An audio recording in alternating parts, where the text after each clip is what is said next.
Let's replace the cabin air filter on a 2018 Toyota Fortuner. Start by opening the glove compartment. Release the dampener arm on the right.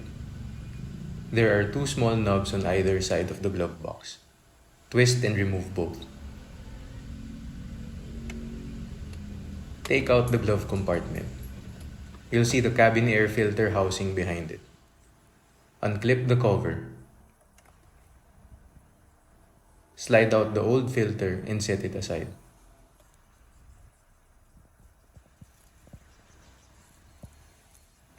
Slide in the new one. Make sure the airflow direction matches the arrows on the filter. Snap the cover back on.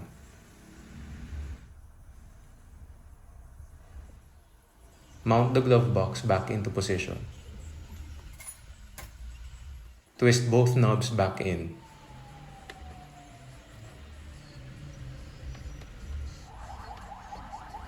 Reattach the dampener. And we're done. Thanks for watching. Don't forget to like and subscribe. It really helps the channel out.